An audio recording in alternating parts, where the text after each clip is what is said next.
Good evening. I'm not up here to cheerlead because it feels kind of heavy, doesn't it? This work is not easy. This work is not for the faint of heart, and is definitely not for those that are interested in doing what's popular. This work is messy. This work is grimy. And this work is so beautiful. This isn't even my message right now. I think I've completely changed everything after hearing everything that we've talked about tonight, so just bear with me. I tried to sell my soul to the devil, and he didn't even want it. I'm so damaged. That is a lyric from one of my young people who is serving time, and he serves time. While he's serving his time, he likes to write poetry. He likes to write rhymes. We've been together since he was 12. He's 28 now. And I've been rocking with him for the last 9 years that he has been incarcerated. He says, let me repeat this.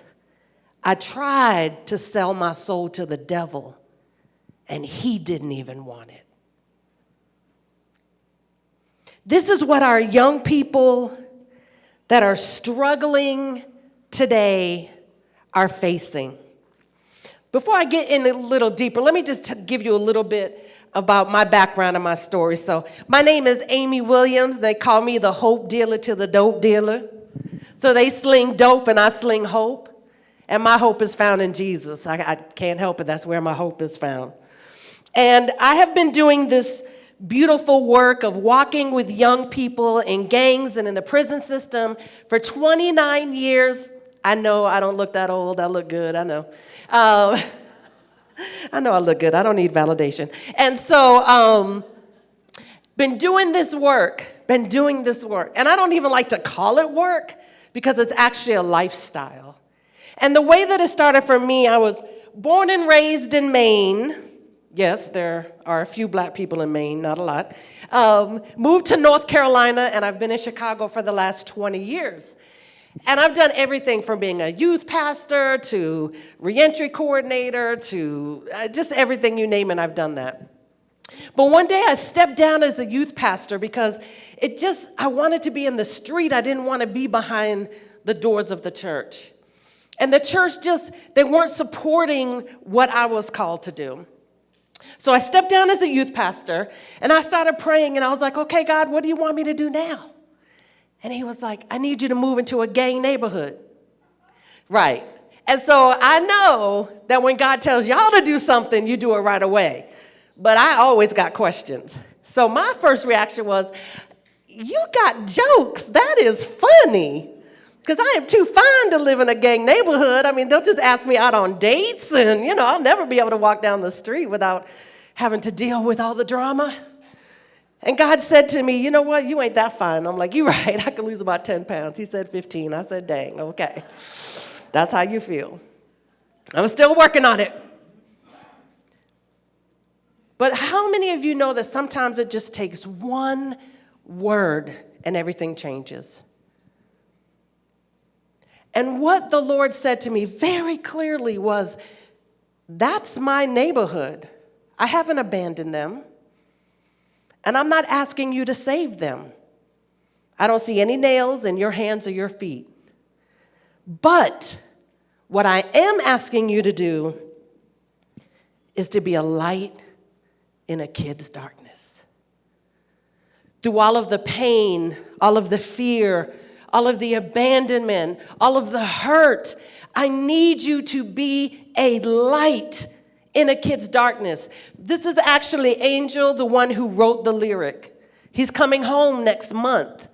He's going to be staying with me for a little bit with his 9-year-old son. Pray for me, because I don't have any children, and I'm about to have a 9-year-old in my house.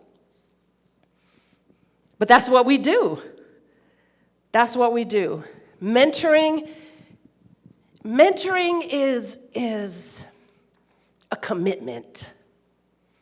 Mentoring is a commitment. And several of us have made that commitment. I currently now work for an organization called New Life Centers, and we bring in restorative justice programming into the juvenile prison systems in St. Charles, Warrenville, and Chicago. So I bring in everything from Afro-Cuban drumming to music production to barber workshops to art class to writing classes. Tons of different things that we try to do to help the kids stay busy, give them some trades. But at the end of the day, these are all just tools, because my goal is just to know a kid, to let him know that he's seen, that he's loved, that he's not alone. And it takes more than just one mentor. They say it takes a village. I say it takes a kingdom to raise a child these days. It can't be one mentor that loves on them. We need to surround our young people. Surround them, just like what life decisions does. It's a beautiful thing. It's a hard thing. We're, up here and we're telling you what life decisions is about, and we're sharing stories, and we have heartfelt moments. But let me tell you, y'all don't know how often Jake and Allie cry at night. You don't see how late they are up praying for the organization, for the young people. You don't see the mentors and how they are answering phone calls at 1 o'clock in the morning and not complaining about it and losing sleep. You don't see those moments, but they are there because we love and believe in young people. The problem with a lot of our kids is that most of our youth are planning for their funerals, not their futures. I have kids that can tell you in a heartbeat the rundown of what their funeral is going to look like, who they want there, what music they want to play, what colors they want to wear, the whole nine. But when I ask them for a 5-year plan, most of the time it's if I'm alive, and that's where it stops. I have a young person just the other day, we were talking, and he's about to celebrate his 30th birthday, and he cannot believe it. That is sad to me, that you can't believe that you're about to turn 30. God, I wish I could turn 30 again. Oh, I'm jealous. But why is this? Because there is a lethal absence of hope in our communities. Live in Chicago, on any given day, I can drive down the street, because I'm not walking, I don't walk. I can drive down the street, and all you see is lethal absence of hope. If someone does not have hope in their heart, then their future doesn't matter. What they do today doesn't matter if they don't have hope. Hope changes you. Hope gives you something to look forward to. Hope changes what you do with your time. If I hope I go to college, then what I do today is going to impact that decision that I make and give me hope. But if I have no hope, then I don't care about you or me. We have to instill hope in our young people. And that's tough to do when you see some of the situations and the circumstances and how they live and what's going on. But one thing that I make sure of when I go into the prison, and I tell you, I love going into the prisons. Sometimes I'm so depressed, and when I go into the prisons, it just makes me happy. Because I know that sounds crazy, right? It's supposed to be the other way around. But what I know is I am going to let a kid know that I see him, that I love him, and I'm excited to find out how he's doing. To let him be seen, and I can see it in their faces. My thing is, every time a kid walks into the room, I want them to know that I see them. It changes them when somebody sees them, when somebody sees you. It changes you. And it shouldn't matter if it's in a prison, I'm currently writing my first book through InterVarsity Press, and it's going to be released in the spring. And one of the stories that I share is I was walking down the street one time, and there was this tall, lanky black kid just walking with his head down, I speak to everybody that I see. I find something that I see, I target on, and then I say, yo, I like your kicks. Those are really hot. Hope you have a good day. Keep walking. And he was like, okay. And then he said, ma'am. And I turned around. I said, yeah. He said, thanks for speaking to me because nobody ever does. And all he was doing was walking down the street. You guys, we miss people because of our stuff, our junks, our perceptions, our limited view. All that kid needed was for somebody to see him. That's why he was walking the way that he was walking. And that's all that it took. That's all that it took. And so how do we do this thing when we are called to be hope? Rockford and Chicago, surrounding areas, they're our responsibility, y'all. It's not they and them.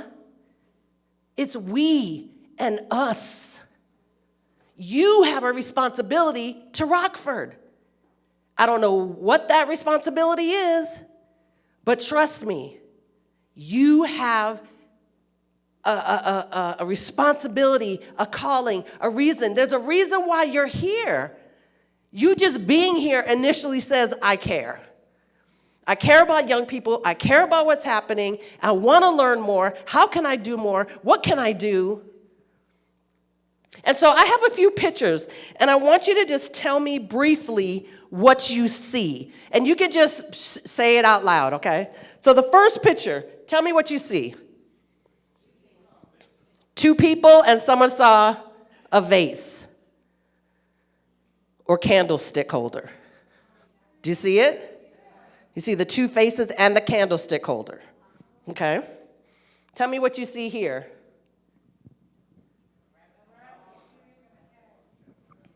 Okay, so some of you see the animals, but do you see the people? Look closer.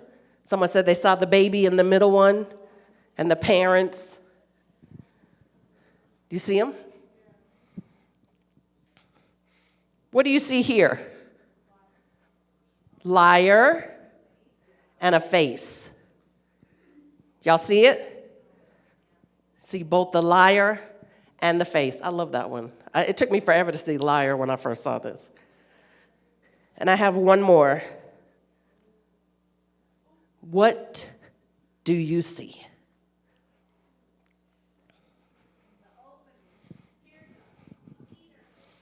I'm going to tell you, what you see makes all the difference in how you respond. What you see initially is going to determine how you treat my boy. Not my son. I don't have any children. But he's my baby. They're all my babies. So we see a gang member, obviously. That's very clear. But do you see anything past that? Because what we need are people who see past that. If you're going to be a light in somebody's darkness, let me tell you, you are not called to save anybody. But you certainly are called to make an impact. And this young man needs a room full of hope dealers. That's why I'm going to call myself a hope dealer. I'm not the hope dealer. I am a hope dealer, and there are many hope dealers in the building. But this is what Life Decisions does. Right? They see past this. They see beyond this. They see a kid that says, I need you to see me. Not the orange jumpsuit. Yes, there's a story there. But I need you to know the story, look beyond the story. I need you, and you need me. You know, Whitney Houston said, I believe the children are our future, and I believe she lied. Because the children are today.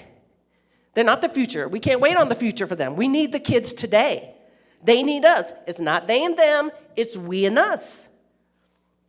If you want to find out how to solve the problem, I keep telling everybody in Chicago, if you want to solve the gang problem, the murder rate, then who you need to have at the table are the kids that are involved in it. The ones that are closest to the problem are the ones that have the solution. And instead we talk at people, not with people. If we want young people to change, we need to find out what they think and what they see. We need them. We need to see them, and they need to be at the table. And I appreciate that about Life Decisions, that they bring young people to the table. That young people are the leaders. I always tell, Jake and everybody that I mentor, we're trying to train ourselves out of a job. I'm not going to be here forever.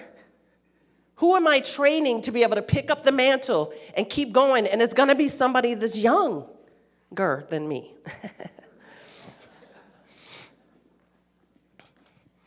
We have to infuse people with hope and help them to imagine a future, even if they can't imagine one for themselves right now. Look,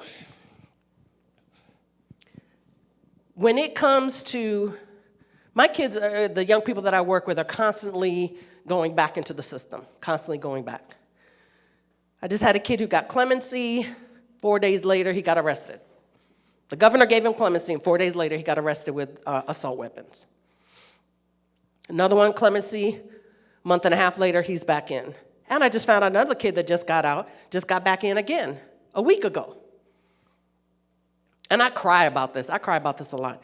But what I do understand is that until a kid is ready in his heart to leave the life,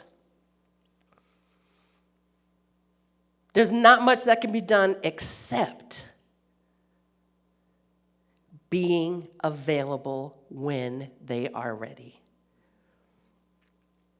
I spend most of my time being available when they're ready. And that means I'm going to walk with them when they're in jail, when they're in the gangs, when they're doing whatever it is that they're doing. I'm going to walk with you until you're ready. And sometimes they're not ready until they're 30 years old. And then I pass them on to an adult. No, I'm kidding. I don't do that. They're my babies. I can't just let them go. Relationships change. They look different. But this work is needed.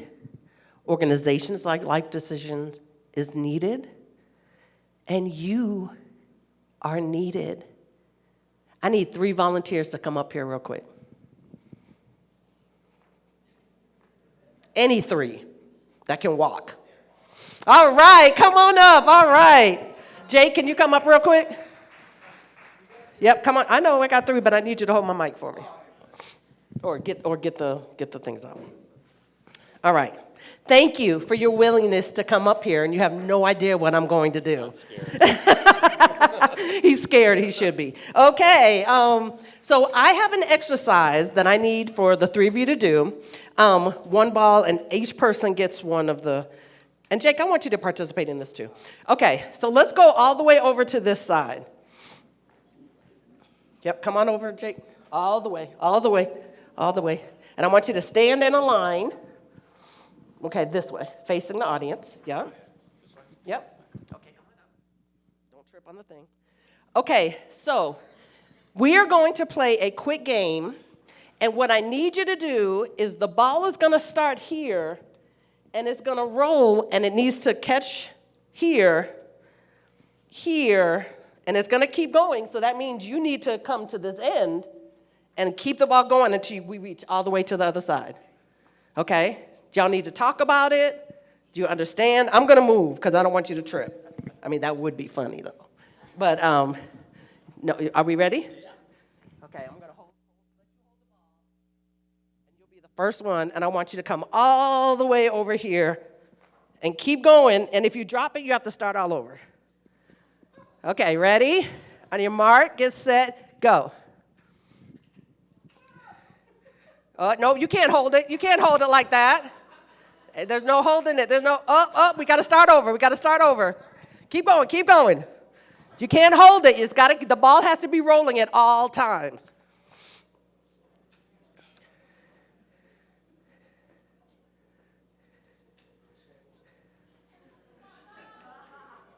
Oh, keep going, keep going. Oh, try one more time, one more time. Keep going, keep going. Do we need more lights or don't trip on the thing, please?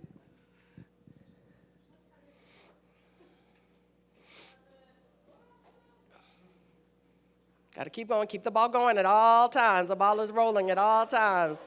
Yep, maybe you need to switch up. Oh, that's okay, that's okay. Keep going, Jake. All right, yeah, that's good, that's good. Thank you. You may have a seat. Thank you. Grab all the things. Thank you very much, ladies. So this ball is him. Constantly moving, constantly going in a direction he doesn't know how he's going to get there. Doesn't know if he's going to get there. And what you all represented were two things. When the ball fell, that represents society. We've let our kids down, y'all. We have. We blame the kids for where they find themselves, but we're the ones that's raising them. So somewhere in there, we have a responsibility. We need to take accountability for that. And a lot of times, our kids fall through the cracks. They fall from school. They fall into the prison system. They fall into bad friendships. But what I love the most, though, is that you kept trying. You picked them up, you started again, and you did it as a community. Not one person could have gotten that ball from that end to the other end without each other. And everybody up here represented, whether it was a school, life decisions, a mentor, a mom, dad, big brother, auntie, Amy, there's no way that that child could have gone from here to here without all of that support. Even when the ball dropped, Jake was like, oh, but you did good. All right, high five. And he's like, we still did what we needed to do to get the kid from A to B. This is what we need from you today. We need your help. We need your help doing what we do, whether that's through prayer or whatever. They'll talk to you about the many different ways that you can love on and help life decisions. But at the end of the day, what I want is for you to say, you know what? I'm going to be a light in somebody's darkness. You know somebody that needs some hope. If it's a relationship, if it's the homeless person on the corner, if it's some of the migrants that are coming from Venezuela.